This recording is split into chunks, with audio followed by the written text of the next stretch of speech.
जय श्री राम, जय बागेश्वर धाम, जय गुरु कृपा। बच्चों, कल हमने पढ़ा था कि अंगद जी लंका में गए और उन्हें देख के राक्षस यहाँ वहाँ भागने लगे। अब हम आगे के 15 पेज आज पढ़ेंगे। आओ बच्चों तुम्हें दिखाए झांकी हिंदुस्तान की, इस मिट्टी से तिलक करो ये धरती है बलिदान की। वंदे मातरम, वंदे मातरम, वंदे मातरम, वंदे मातरम। जय श्री राम। तुरंत ही उन्होंने एक राक्षस को भेजा और रावण को अपने आने का समाचार सूचित किया। सुनते ही रावण हंसकर बोला, बुला लाओ, देखें कहाँ का बंदर है। आज्ञा पाकर बहुत से दूत दौड़े और बानरों में हाथी के समान अंगद को बुला लाए। अंगद ने रावण को ऐसे बैठे हुए देखा जैसे कोई प्राण युक्त काजल का पहाड़ हो। भुजाएं वृक्षों के और सिर पर्वतों के शिखरों के समान है। रोमावली मानो बहुत सी लताएं हैं। मुंह, नाक, नेत्र और कान पर्वत की कंदराओं और खोहों के बराबर है।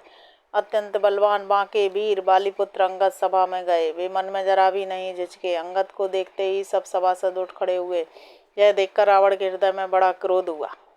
जैसे मतवाले हाथियों के झुंड में सिंह चला जाता है, वैसे ही श्री राम जी के प्रताप का हृदय में स्मरण करके वे सभा में सिर नवाकर बैठ गए। रावण ने कहा, अरे बंदर, तू कौन है? अंगद ने कहा, हे दशग्रीव, मैं श्री रघुवीर का दूत हूँ। मेरे पिता से और तुमसे मित्रता थी, इसलिए हे भाई मैं तुम्हारी भलाई के लिए ही आया हूँ। तुम्हारा उत्तम कुल है, पुलस्त ऋषि के तुम पौत्र हो। शिव जी की और ब्रह्मा जी की तुमने बहुत प्रकार से पूजा की है, उनसे वर पाए हैं और सब काम सिद्ध किए हैं। लोकपालों और सब राजाओं को तुमने जीत लिया है। राजमत से अमोह बस तुम जगत जननी सीता जी को हर लाए हो। अब तुम मेरे शुभ वचन सुनो। प्रभु श्री राम जी तुम्हारे सब अपराध क्षमा कर देंगे।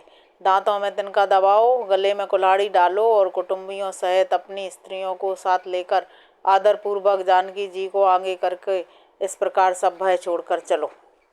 और हे शरणागत के पालन करने वाले रघुवंश शिरोमणि श्री राम जी, मेरी रक्षा कीजिए, रक्षा कीजिए। आर्त पुकार सुनते ही प्रभु तुमको निर्भय कर देंगे। रावण ने कहा, अरे बंदर के बच्चे, संभाल कर बोल। मूर्ख, मुझे देवताओं के शत्रु को तूने जाना नहीं? अरे भाई, अपना और अपने बाप का नाम तो बता, किस नाते से मित्रता मानता है?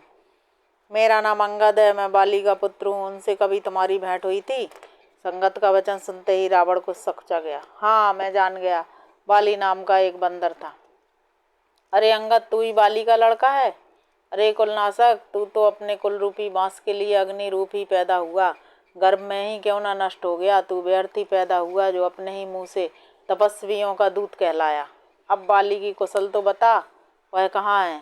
तब अंगद ने हंसकर कहा, 10 दिन बीतने पर बाली के पास जाकर अपने मित्र को हृदय से लगाकर उसी से कुशल पूछ लेना। श्री राम जी से विरोध करने पर जैसी कुशल होती है, वह सब तुमको वे ही सुनावेंगे। हे मूर्ख, सुन, भेद उसी के मन में पड़ सकता है जिसके हृदय में श्री रघुवीर ना हो। सच है, मैं तो कुल का नाश करने वाला हूँ, और हे रावण, तुम कुल के रक्षक हो। अंधे बहरे भी ऐसी बात नहीं कहते। तुम्हारे तो 20 नेत्र और 20 कान हैं। शिव, ब्रह्मा, देवता और मुनियों के समुदाय जिनके चरणों की सेवा चाहते हैं, उनका दूत होकर मैंने कुल को डुबो दिया। अरे ऐसी बुद्धि होने पर भी तुम्हारा हृदय फट नहीं जाता? बानर की कठोर वाणी सुनकर रावण आंखें तरेर कर बोला, अरे दुष्ट, मैं तेरे सब कठोर वचन इसलिए सह रहा हूँ कि मैं नीति और धर्म को जानता हूँ। अंगद ने कहा, तुम्हारी धर्मशीलता मैंने भी सुनी है। तुमने पराई स्त्री की चोरी की है और दूत की रक्षा की बात तो अपनी आंखों से देख ली। ऐसे धर्म के व्रत को धारण करने वाले तुम डूब कर मर नहीं जाते। नाक कान से रहित बहन को देखकर तुमने धर्म विचार कर ही तो क्षमा कर दिया था। तुम्हारी धर्मशीलता जग जाहिर है। मैं भी बड़ा भाग्यवान हूँ जो मैंने तुम्हारा दर्शन पाया। रावण ने कहा, अरे जड़ जंतु बानर, व्यर्थ बकबक न कर। अरे मूर्ख, मेरी भुजाएं तो देख, ये सब लोकपालों के विशाल बल रूपी चंद्रमा को ग्रसने के लिए राहु हैं। फिर आकाश रूपी तालाब में मेरी भुजाओं रूपी कमलों पर बसकर शिवजी सहित कैलाश हंस के समान शोभा को प्राप्त हुआ था। अरे अंगद, सुन, तेरी सेना में बता, ऐसा कौन सा योद्धा है जो मुझसे भिड़ सकेगा? तेरा मालिक तो स्त्री के वियोग में बलहीन हो रहा है और उसका छोटा भाई उसी के दुख से दुखी और उदास है। तुम और सुग्रीव दोनों तट के वृक्ष हो। मेरा छोटा भाई विभीषण, वह भी बड़ा डरपोक है। मंत्री जाम्बान बहुत बूढ़ा है, वह अब लड़ाई में क्या चढ़ सकता है? नल नील तो शिल्प कर्म जानते हैं। हाँ, एक बानर जरूर महान बलवान है जो पहले आया था और जिसने लंका जलाई थी। यह वचन सुनते ही बालीपुत्र अंगद ने कहा, हे राक्षस राज, सच्ची बात कहो, क्या उस वानर ने सचमुच तुम्हारा नगर जला दिया? रावण का नगर एक छोटे से वानर ने जला दिया? ऐसे वचन सुनकर उन्हें सत्य कौन कहेगा? हे रावण, जिसको तुमने बहुत बड़ा योद्धा कहकर सराहा है, वह तो सुग्रीव का एक छोटा सा दौड़कर चलने वाला हरकारा है। वह बहुत चलता है, वीर नहीं है। उसको तो हमने खबर लेने के लिए भेजा था। क्या सचमुच ही उस वानर ने प्रभु की आज्ञा पाए बिना तुम्हारा नगर जला डाला? मालूम होता है इसी डर से वह लौटकर सुग्रीव के पास नहीं गया और कहीं छिप रहा। हे रावण, तुम सब सत्य ही कहते हो, मुझे सुनकर कुछ भी क्रोध नहीं है। सचमुच हमारी सेना में कोई भी ऐसा नहीं है जो तुमसे लड़ने में शोभा पाए। प्रीति और बैर बराबरी वाले से ही करना चाहिए, नीति ऐसी ही है। सिंह यदि मेंढकों को मारे तो क्या उसे कोई भला कहेगा? यद्यपि तुम्हें मारने में श्री राम जी की लघुता है और बड़ा दोष भी है, तथापि हे रावण सुनो, क्षत्रिय जाति का क्रोध बड़ा कठिन होता है। वक्रोक्ति रूपी धनुष से वचन रूपी बाण मारकर अंगद ने शत्रु का हृदय जला डाला। वीर रावण उन बाणों को मानो प्रत्युत्तर रूपी षडंसियों से निकाल रहा है। तब रावण हंसकर बोला, बंदर में यह एक बड़ा गुण है कि जो उसे पालता है उसका वह अनेकों उपायों से भला करने की चेष्टा करता है। बंदर को धन्य है जो अपने मालिक के लिए लाज छोड़कर जहाँ तहाँ नाचता है, नाच कूद कर लोगों को रिझाकर मालिक का हित करता है। यह उसके धर्म की निपुणता है।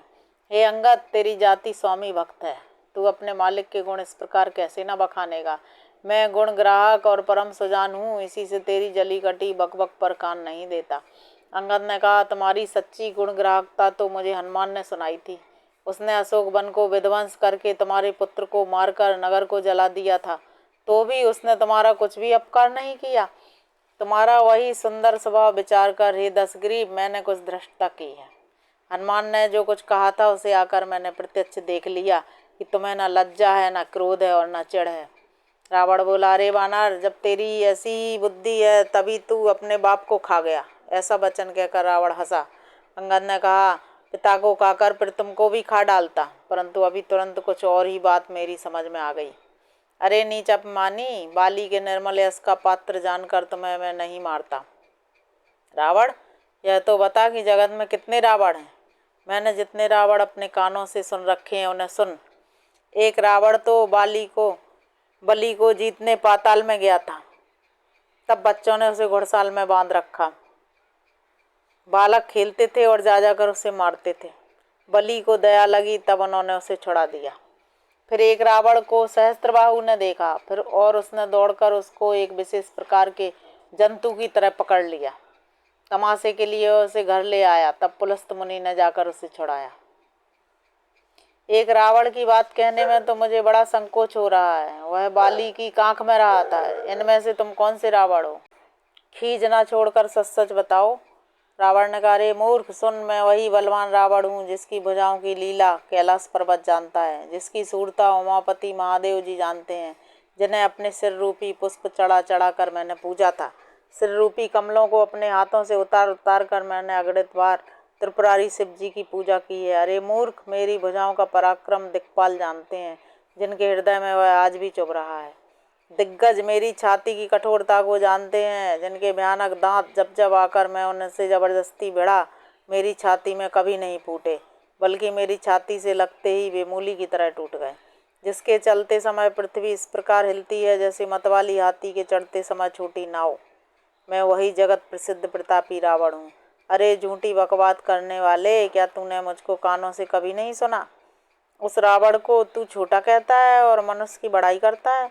अरे दुष्ट, असभ्य, तुच्छ बंदर, अब मैंने तेरा ज्ञान जान लिया। रावण के वचन सुनकर अंगद क्रोध सहित वचन बोले, अरे नीच अपमानी, संभाल कर बोल। जिनका फरसा सहस्त्रबाहु की भुजाओं रूपी अपार वन को जलाने के लिए अग्नि के समान था, जिनके फरसा रूपी समुद्र की तीव्र धारा में अनगिनत राजा अनेकों बार डूब गए, उन परशुराम जी का गर्भ दिन देखते ही भाग गया। अरे अभागे दस्सीस, वे मनुष्य क्यों कर हैं? क्यों रे मूर्ख दंड? श्री रामचंद्र जी मनुष्य हैं? कामदेव भी क्या धनुर्धारी है? और गंगा जी क्या नदी है? कामधेनु क्या पशु है? और कल्प वृक्ष क्या पेड़ है? अन्न भी क्या दान है? और अमृत क्या रस है? गरुण जी क्या पक्षी हैं? शेष जी क्या सर्प हैं? अरे रावण, चिंतामणि भी क्या पत्थर है? अरे ओ मूर्ख सुन, वैकुंठ भी क्या लोक है? और श्री रघुनाथ जी की अखंड भक्ति क्या लाभ है। सेना समेत तेरा मान मत कर, अशोक वन को उजाड़ कर, नगर को जलाकर और तेरे पुत्र को मारकर जो लौट गए। क्यों रे दुष्ट, वे हनुमान जी क्या बानर हैं। अरे रावण, चतुराई छोड़कर सुन, कृपा के समुद्र श्री रघुनाथ जी का तू भजन क्यों नहीं करता। अरे दुष्ट, यदि तू श्री राम जी का बैरी हुआ तो तुझे ब्रह्मा और रुद्र भी नहीं बचा सकेंगे। हे मूढ़, व्यर्थ गाल न मार। श्री राम जी से बैर करने पर तेरा ऐसा हाल होगा कि तेरे सिर समूह श्री राम जी के बाण लगते ही बानरों के आगे पृथ्वी पर पड़ेंगे और रीछ बानर तेरे उन गेंद के समान अनेकों सिरों से चौगान खेलेंगे। जब श्री रघुनाथ जी युद्ध में कोप करेंगे और उनके अत्यंत तीक्ष्ण बहुत से बाण छूटेंगे, तब क्या तेरा ऐसा गाल चलेगा।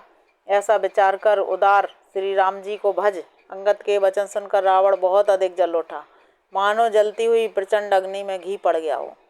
वह बोला, अरे मूर्ख, कुंभकर्ण ऐसा मेरा भाई है, इंद्र का शत्रु सुप्रसिद्ध मेघनाद मेरा पुत्र है, और मेरा पराक्रम तो तूने सुना ही नहीं। मैंने संपूर्ण जड़ चेतन जगत को जीत लिया है। रे दुष्ट, बानरों की सहायता जोड़कर राम ने समुद्र बांध लिया। बस यही उसकी प्रभुता है। समुद्र को तो अनेकों पक्षी भी लांघ जाते हैं, पर इसी से वे सभी सूरवीर नहीं हो जाते। अरे मूर्ख बंदर, सुन, मेरी एक एक भुजा रूपी समुद्र बल रूपी जल से पूर्ण है, जिसमें बहुत से सूरवीर देवता और मनुष्य डूब चुके हैं। कौन ऐसा सूरवीर है जो मेरे नथा और अपार 20 समुद्रों का पार पा जाएगा। अरे दुष्ट, मैंने दिक्पालों तक से जल भरवाया और तू एक राजा का मुझे सुयश सुनाता है। यदि तेरा मालिक, जिसकी गुणगाथा तू बार बार कह रहा है, संग्राम में लड़ने वाला योद्धा है, तो वह दूध किस लिए बेचता है। शत्रु से प्रीति करते उसे लाज नहीं आती। कैलाश का मथन करने वाली मेरी भुजाओं को देख और फिर अरे मूर्ख बानर, अपने मालिक की सराहना करना। रावण के समान सूरवीर कौन है, जिसने अपने ही हाथों से सिर काट काट कर अत्यंत हर्ष के साथ बहुत बार उन्हें अग्नि में होम दिया। स्वयं गौरीपति शिव जी इस बात के साक्षी हैं। मस्तकों के जलते समय जब मैंने अपने ललाटों पर लिखे हुए विधाता के अक्षर देखे, तब मनुष्य के हाथ से अपनी मृत्यु होना बाँचकर विधाता की वाणी असत्य जानकर मैं हंसा। उस बात को समझकर भी मेरे मन में डर नहीं है। बूढ़े ब्रह्मा ने बुद्धि भ्रम से ऐसा लिख दिया है। अरे मूर्ख, तू लज्जा और मर्यादा छोड़कर मेरे आगे बार बार दूसरे वीर का बल कहता है। अंगद ने कहा, अरे रावण, तेरे समान लज्जावान जगत में कोई नहीं है। लज्जाशीलता तो तेरा सहज स्वभाव ही है। तू अपने मुंह से अपने गुण कभी नहीं कहता। सिर काटने और कैलाश उठाने की कथा चित्त में चढ़ी हुई थी, इससे तूने उसे 20 बार कहा। भुजाओं के उस बल को तो तूने हृदय में ही टाल रखा है, जिससे तूने सहस्त्रबाहु बली और बाली को जीता था। अरे मंदबुद्धि, सुन अब बस कर। सिर काटने से भी क्या कोई सूरवीर हो जाता है। इंद्रजाल रचने वाले को वीर नहीं कहा जाता, यद्यपि वह अपने ही हाथों अपना सारा शरीर काट डालता है। अरे मंदबुद्धि, समझ कर देख, पतंगे मुँहबस आग में जल मरते हैं, गधों के झुंड बोझ लाद कर चलते हैं, पर इस कारण वे सूरवीर नहीं कहलाते। अरे दुष्ट, अब बत बढ़ाओ मत कर, मेरा वचन सुन और अभिमान त्याग दे। हे दशमुख, मैं दूत की तरह नहीं आया हूँ, श्री रघुवीर ने ऐसा विचार कर मुझे भेजा है। कृपालु श्री राम जी बार बार ऐसा कहते हैं कि सियार के मारने से सिंह को यश नहीं मिलता। अरे मूर्ख, प्रभु के वचनों को मन में समझ कर ही मैंने तेरे कठोर वचन सहे हैं, नहीं तो तेरे मुंह तोड़कर मैं सीता जी को जबरदस्ती ले जाता। अरे अधम, देवताओं के शत्रु, तेरा बल तो मैंने तभी जान लिया जब तू सूने में पराई स्त्री को हर लाया। तू राक्षसों का राजा और बड़ा अभिमानी है, परंतु मैं तो श्री रघुनाथ जी के सेवक का दूत हूँ। यदि मैं श्री राम जी के अपमान से ना डरूं तो तेरे देखते देखते ऐसा तमाशा करूं कि तुझे जमीन पर पटक कर तेरी सेना का संहार कर और तेरे गांव को चौपट करके अरे मूर्ख, तेरी युवती स्त्रियों सहित जानकी जी को ले जाऊं।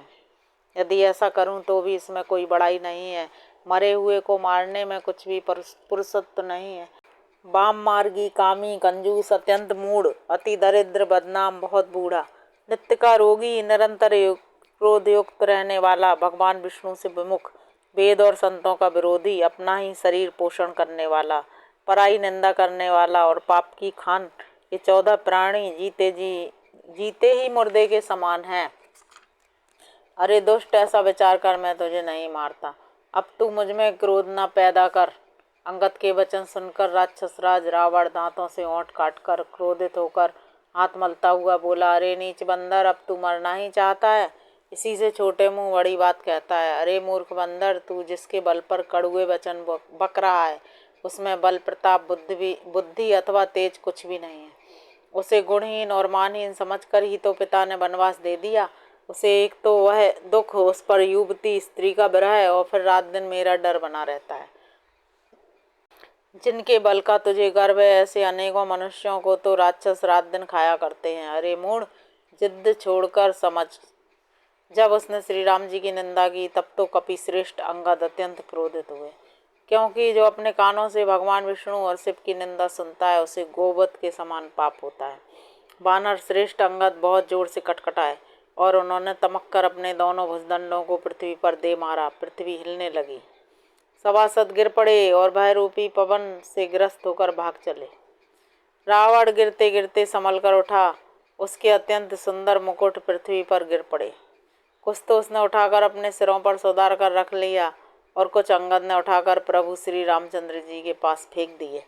मुकुटों को आते देखकर वानर भागे। विधाता, क्या दिन में ही उल्कापात होने लगा, अथवा क्या रावण ने क्रोध करके 4 वज्र चलाए हैं, जो बड़े धाय के साथ आ रहे हैं? प्रभु ने हंसकर कहा, मन में डरो नहीं, ये ना उल्का है, ना वज्र है, और ना केतु या राहु ही है। अरे भाई, ये तो रावण के मुकुट हैं, जो बाली पुत्र अंगद के फेंके हुए आ रहे हैं। पवन पुत्र श्री हनुमान जी ने उछलकर उनको हाथ से पकड़ लिया और लाकर प्रभु के पास रख दिया। रीछ और वानर तमाशा देखने लगे। उनका प्रकाश सूर्य के समान था। वहाँ क्रोधयुक्त रावण सबसे क्रोधित होकर कहने लगा कि बंदर को पकड़ लो और पकड़कर मार डालो। अंगद यह सुनकर मुस्कुराने लगे। इसे मारकर सब योद्धा तुरंत दौड़ो, और जहाँ कहीं रीछ वानरों को पाओ वहीं खा डालो। पृथ्वी को बंदरों से रहित कर दो, और जाकर दोनों तपस्वी भाइयों को जीते जी पकड़ लो। तब युवराज अंगद क्रोधित होकर बोले, तुझे गाल बजाते लाज नहीं आती? अरे निर्लज्ज, अरे कुलनाशक, गला काट कर मर जा। मेरा बल देखकर भी क्या तेरी छाती नहीं फटती? अरे स्त्री के चोर, अरे कुमार्ग पर चलने वाले, अरे दुष्ट, पाप की राशि, मंद बुद्धि और कामी, तू सन्नीपात में क्या दुर्वचन बक रहा है? अरे दुष्ट राक्षस, तू काल के बस हो गया है। इसका फल तू आगे बानर और भालुओं के चपेटे लगने पर पावेगा। राम मनुष्य ऐसा वचन बोलते ही, अरे अभिमानी, तेरी जीभें नहीं गिर पड़ती? इसमें संदेह नहीं है कि तेरी जीभें सिरों के साथ रणभूमि में गिरेंगी। रे दसकंद, जिसने एक ही बाण से बाली को मार डाला, वह मनुष्य कैसे है? अरे कुजाती, अरे जड़, 20 आंखें होने पर भी तू अंधा है। तेरे जन्म को धिक्कार है। श्री रामचंद्र जी के बाण समूह तेरे रक्त की प्यास से प्यासे हैं। इस डर से, अरे कड़वी बकबात करने वाले नीच राक्षस, मैं तुझे छोड़ता हूँ। मैं तेरे दांत तोड़ने में समर्थ हूँ, पर क्या करूँ? श्री रघुनाथ जी ने मुझे आज्ञा नहीं दी। ऐसा क्रोध आता है कि तेरे 10 मुंह तोड़ डालूं और लंका को पकड़कर समुद्र में डुबा दूं। तेरी लंका गूलर के फल के समान है।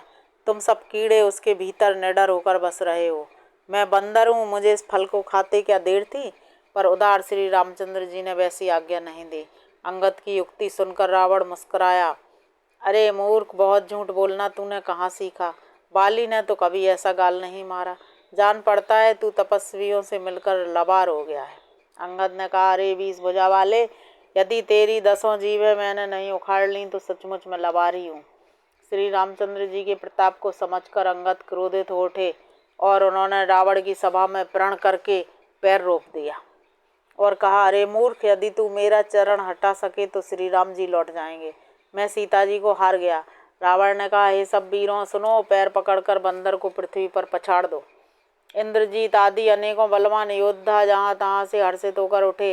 वे पूरे बल से बहुत से उपाय करके झपटते हैं, पर पैर टलता नहीं। तब सिर नीचा करके फिर अपने अपने स्थान पर जा बैठ जाते हैं।